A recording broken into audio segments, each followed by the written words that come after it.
चलिए बच्चों निकालिए। Class 9 good morning. क्लास 9 एकांकी संचय। हम लोग पढ़ रहे थे बहू की विदा।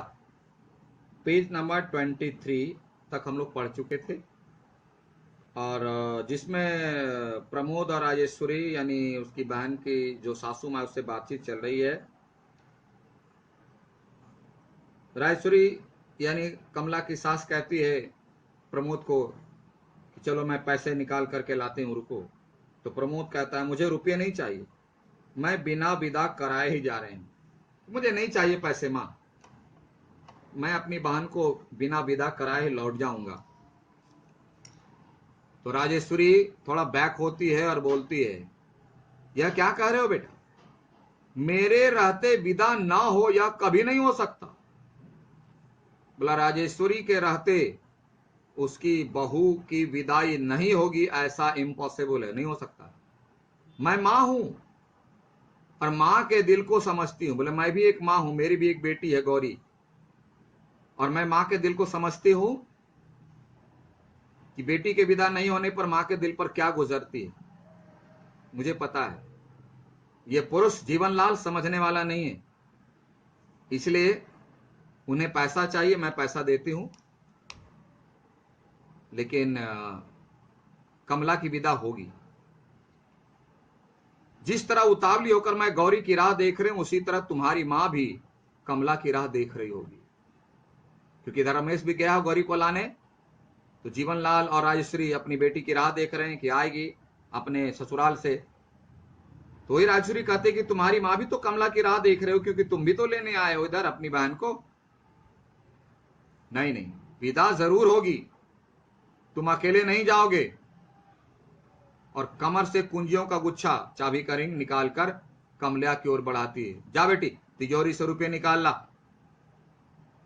कमला गुच्छा लेने के लिए हाथ आगे नहीं बढ़ाती, क्योंकि सासू माँ के सामने बहू कैसे क्या करेगी, वह अपनी मर्यादा समझती है, इसलिए आगे नहीं बढ़ती वो। अब प्रमोद खिड़की को और मंद गति से बढ़ता है, वो अभी थोड़ा साइड ले लेता है, खिड़की से बाहर देखने लगता है। राजश्री जाती क्यों नहीं, गुच्छा कमला के हाथ में थमाती है, जल्दी कर, और जबरदस्ती चाबी का गुच्छा यानी तिजोरी की चाबी जो है कमला के हाथ में दे देती है। अब बोली जा जल्दी कर, जा पैसे निकाल के ला 5,000 रुपये। कमला उठती है और सिर्फ इतना ही बोल पाती है माँ जी, और बोल करके सिसकने लगती है, रोने लगती है। क्यों? कि कमला की विदाई के चलते उनके घर में परेशानी आ गई, माँ को ऐसे कदम उठाने पड़ रहे हैं, सासू माँ को। तो राजेश्वरी कहती है मेरी बेटी, उसे बहू और कमला का संबोधन ना कर, मेरी बेटी बोलकर संबोधन करती है और उसे हृदय से लगा लेती है। प्रमोद खिड़की से बाहर की ओर देखने लगता है, वह सोच में पड़ जाता है। जीवनलाल बाहर से चिल्लाता है अरे सुनती हो, गौरी के आने का समय हो गया और तुमने स्वागत की कोई तैयारी नहीं की, वेलकम थोड़ा लाओ, तिलक चंदन फूलमाला जल कुछ लाओ, शंख वगैरह बजा लेने की तैयारी करो। राजेश्वरी कमला से बोलती है जा बेटी तू अंदर जा। बोला तुम जरा अंदर जाओ, मैं जरा इनको संभालती हूं। कमला अंदर जाती है और प्रमोद मुड़कर बाहर वाले द्वार की ओर देखता है कि कहीं गौरी आ रही है रमेश के साथ। जिधर से जीवनलाल आते हैं, जीवनलाल मेन गेट से चिल्लाते हुए भीतर आता है। जीवनलाल जो है अपनी पत्नी राजेश्वरी यानी कमला की सासू मां को देखकर चिल्लाता है अरे तुम यहां खड़ी हो, जाकर तैयारी करो स्वागत की, जरा यह भी तो देख लें कि नाक वाले अपनी बेटी का स्वागत कैसे करते हैं, प्रमोद को इंडिकेट करके। जरा जाओ एकदम वेलकम तैयारी करो बेटी की, जरा प्रमोद भी देख ले कि जीवनलाल कितने ऊंचे खानदान का है। देख लो ऐसा करने वाला व्यक्ति जो है ना, एक नंबर नहीं, उससे भी कोई नंबर होगा तो आगे का घटिया इंसान कहलाता है, जो किसी को नीचा दिखाने का प्रयास करता है, और वह भी किसी के सामने। उससे ऐसा नीच कोई नहीं हो सकता। तो ऐसे व्यक्ति समाज में हैं जो अपने को सबसे टॉप का समझते हैं और दूसरे को सबसे नीचा समझते हैं। लेकिन ऐसा करने वालों को पता नहीं कि वो ऐसा करके वो खुद को ही नीचा ही सिद्ध करता है। और वही करा, जरा यह भी तो देख ले कि नाक वाले यानी इज्जत वाले लोग अपनी बेटी का स्वागत कैसे करते हैं। दुनिया में किसी चीज की कमी नहीं है, अच्छाई एक से एक अच्छाई है, एक से एक बुराई है। ऐसा नहीं कर सकते मेरे पास जो है वही द बेस्ट है, वही है, नो, को चाहे कुछ भी हो। तो राजश्री को बुरा लगता है कि एक तो बेचारा घर का मेहमान है और वह भी उसकी बहू का बड़ा भाई है, और ये जो जीवनलाल उनके पति है बार बार उनको बेइज्जती करते रहते, उनकी बेइज्जती करते रहते, उनका अपमान करते रहते हैं। गुस्सा हो जाती है। बोले गालियों के अलावा कभी सीधी बात नहीं निकलती मुंह से।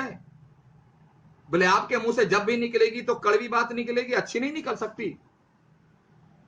बहुत लोगों का सिद्धांत होता है, सुनिएगा, हम तो भाई बोलते हैं बिल्कुल खरा खरा, आपको दुख लगे या सुख लगे, ऐसा मुंह क्यों रखे हैं आप? जो किसी को शांति ना दे ऐसा मुंह रखे क्यों है? रहीम कभी कहते हैं कि ऐसे मुंह को खीरे की तरह काट के नमक से रगड़ देना चाहिए, जिसके मुख से कभी अच्छी बात निकलती नहीं, हमेशा कड़वी बात निकलती है। जैसे लगता है पिछले जन्म में करेले का पेड़ लता ही रही होगी, करेले फलने वाला। वही राजश्री गुस्सा हो जाती, गालियों के अलावा कभी किसी सीधी बात नहीं निकलती, जब देखो तब बेढंगी बातें। और जीवनलाल कहता, यह लो, इसमें कौन सी गाली दे दी मैंने? क्योंकि जो गंदी बातें करने वाले होते हैं उनको तो गंदी बातें भी अमृत के समान लगती है। उसको तो पता ही नहीं कि वो गंदी बातें, क्यों? उसका विवेक ही नहीं समझ पाता है कि अच्छी कौन है बुरी कौन है। उसके दिमाग में जो है ना अच्छी बातों वाला जो डिटेक्टर वाला मशीन होता है ना, वो है ही नहीं, गायब है। वो गंदी बातों को ही रिकॉग्नाइज करता है। इसीलिए जब उसे कोई याद दिलाता कि ये गंदी बातें, भले नहीं ये तो गंदी बातें नहीं तो कितनी अमृत वाली बातें हैं, कितनी मीठी मीठी वाणी है।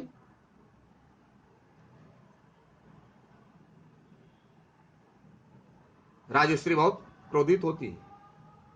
बोले तुम समझते हो कि दुनिया में एक तुम ही नाक वाले हो? नाक वाले मतलब इज्जत वाले, धन वाले, पैसे वाले। बोले पूरे ब्रह्मांड में एक जीवनलाल ही है जो सबसे अधिक पैसे वाला है, सबसे अधिक इज्जत वाला है, और इस ब्रह्मांड में जीवनलाल को छोड़ करके सब बेवकूफ है। क्या धारणा बना ली है आपने? और सब नकटे हैं। नकटे मतलब नाक कटा हुआ, जिनकी कोई इज्जत नहीं। मतलब पूरी सृष्टि में एक जीवनलाल ही है जो इज्जत वाला है, और जीवनलाल को छोड़कर जितना है सब नीच और कमीना व्यक्ति है। क्या बात करते हैं आप? कहां से सोच ऐसी लाते हैं? जीवनलाल फिर गुस्सा होता है, तुम्हें तो मेरी हर बात में बुराई दिखती है। प्रमोद तुम ही बता, मैंने कोई बुरी बात कही? अब देखो, एक तो इतना निर्लज, फिर निर्लजता की बात कहता है। जिसका अपमान कर रहा है जीवनलाल उसी से पूछता है, बता प्रमोद मैंने कोई गलत बात कही? मैंने इतना भी निर्लज नहीं देखा जाता व्यक्ति। ऐसा भी कोई निर्लज होता है क्या? प्रमोद कहता है, हाँ ठीक ही कहा आपने। आज के युग में यानी करंट जो हमारा सिचुएशन है उसकी बात कर रहे हैं।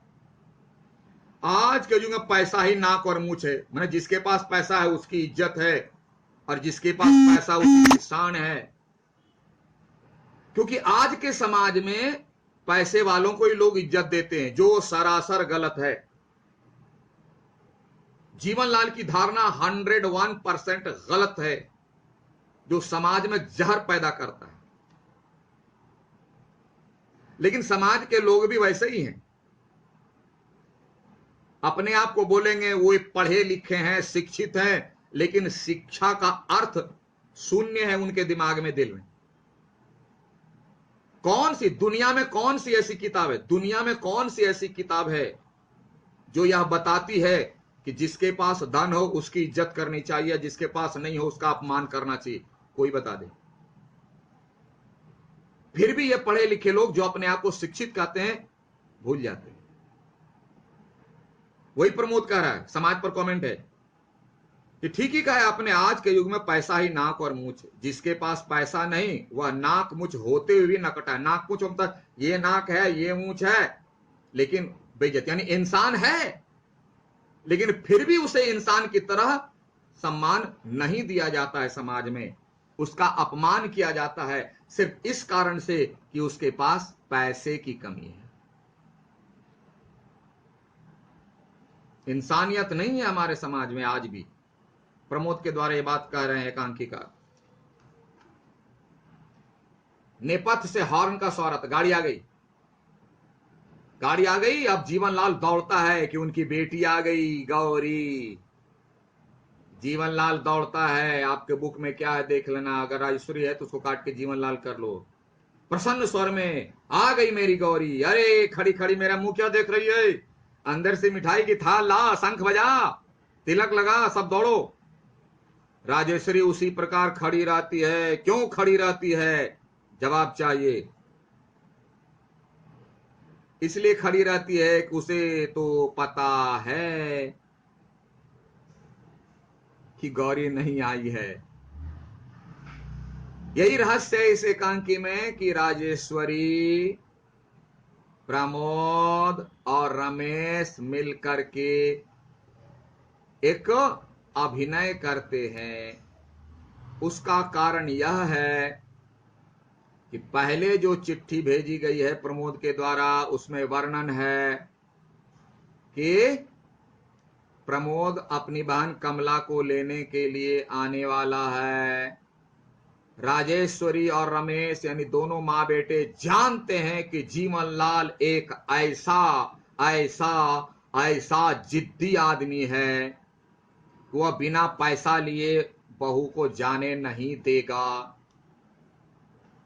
और दूसरी तरफ है कि अगर उसका विरोध करता है कोई भी, या राजेश्वरी करे या रमेश करे, तो घर में एक बहुत बड़ा विवाद पैदा होगा।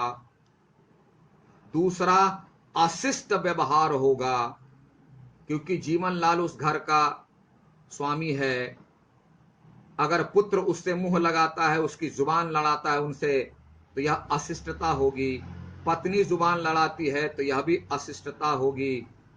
इसलिए जीवनलाल को सिखाने का एक ही तरीका है कि जीवनलाल के साथ वैसी ही घटना घटनी चाहिए जो वह दूसरों के साथ घटाना चाह रहा है, यानी कमला को विदा न करके।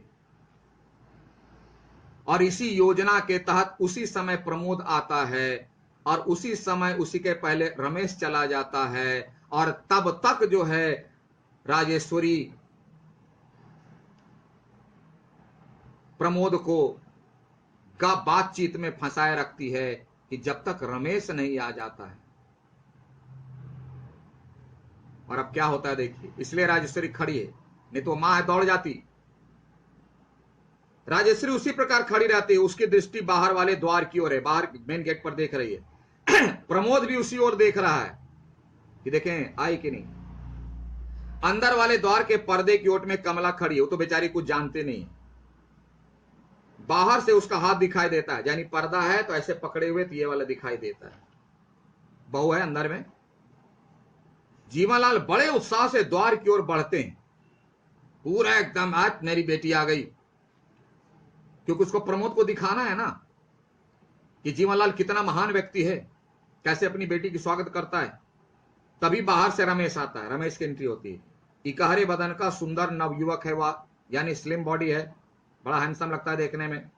पैंट और कमीज पहने है, हाथ में बरसाती कोट रेन कोट भी लिए हुए, कहीं रास्ते में बारिश वारिश हो जाए, पूरी तैयारी के साथ गया था। पर चेहरे पर उदासी की चिन्ह है, बेचारा मुंह लटकाए है, बरसाती कोट कोच पर रखकर कोच रहने के कहीं रहते हैं ना, कोच कहते हैं, कुछ चेयर है टूल है, उसी को कोच कहते हैं, तो उस पर रख दिया और चुपचाप खड़ा हो जाता है। जीवनलाल बाहर वाले पर्दा को हटाकर देखता है,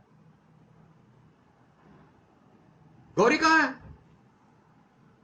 धीमे स्वर में बताया नहीं आई। जीवनलाल नहीं आई, क्यों, तबीयत तो ठीक है, उसको कहीं बीमार तो नहीं पड़ी, तबीयत तो ठीक है। बोला जी हाँ। बोला फिर उन्होंने विदा नहीं किया। किसने? गौरी के ससुराल वालों ने विदा नहीं किया। बोला क्यों नहीं किया? बोला जीवनलाल एक नंबर का झूठा बेईमान मक्कार, मेरा स्वागत नहीं किया। जो थोड़ी देर पहले जीवनलाल को सुना रहा था, सॉरी जीवनलाल प्रमोद को सुना रहा था, गौरी के ससुराल वालों ने रमेश को सुनाया, जैसे को तैसा। अब यह जो सूचना मिली तो जीवनलाल के होश उड़ने लगे, होश ठिकाने लग गए। अब थोड़ा सा जीवनलाल को होश आने दो, तब अगले क्लास में बात करते हैं। आज इतना ही रहने दो, जीवनलाल को थोड़ा सा होने दो होश, तब बात करें। ठीक है, okay, have a nice day, thank you.